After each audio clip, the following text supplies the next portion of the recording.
Hey everybody, welcome to the SMA Journey 51 blog. Alright guys, in this week's video, I'm going to talk to you about something that happened to me this past week. I had the honor and privilege of talking to the graduate doctorate students that are graduating with their DPTs, or Doctorates of Physical Therapy, from UT Southwestern Medical Center's School of Physical Therapy. They asked me to come in and talk to these students about the importance of physical therapy while being on your Spinraza treatments.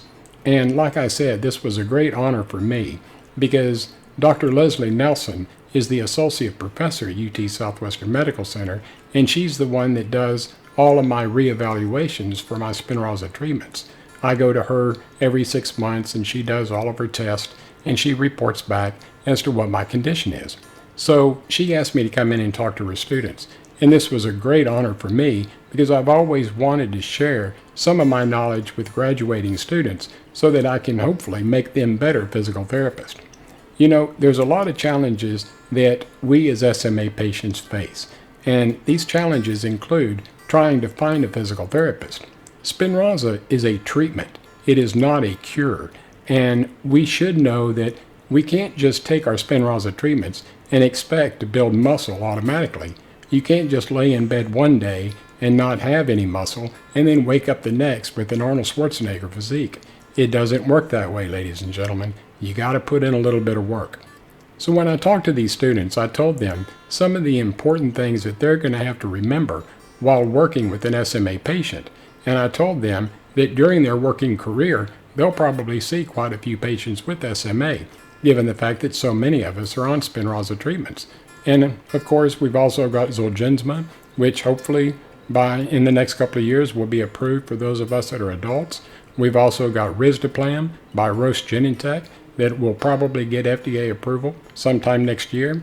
So there's going to be multiple treatments out there. And by having all of these treatments, they're going to see more and more patients with SMA going to physical therapists. Now, what's the difference between an average physical therapy patient and a patient with SMA? You know, most physical therapists can work with multiple patients at one time. They may have one patient working on a treadmill, one patient working on a recumbent bike, and somebody else doing stretching and range of motion exercises. So they can float between these three patients in that 1 hour time slot, and they can work with three patients at one time. But that's not the way it is with a patient with SMA. We require a more hands-on approach, and that's what I told these students. My physical therapists, Emily and Laura, they have to work with me for the entire time that I'm there.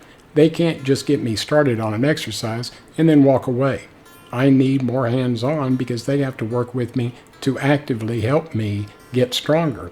And I've seen some great improvements due to physical therapy. My core strength, my abdominal muscles, my back, shoulder, and neck muscles are much better, and I feel better sitting in my wheelchair. My balance is better, I've got more energy, and my breathing is exponentially better. And I've never felt better probably in the last 2 years that I've ever felt in my life. And I credit this not only to Spinraza, but mainly because of physical therapy.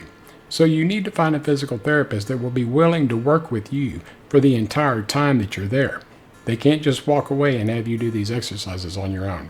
And that's a challenge because most physical therapists, let's face it, the more patients they see, the more money they make. And so you need to find a physical therapist that'll be willing to work with you. And while it may be challenging, it's not impossible. So just keep at it. If you find a good physical therapist, trust me, they'll change your life. Emily and Laura have definitely changed mine, and I'm very, very blessed. Okay, so I hope you enjoyed this video. If you did, give me a thumbs up, and please subscribe to my YouTube channel. I would greatly appreciate it.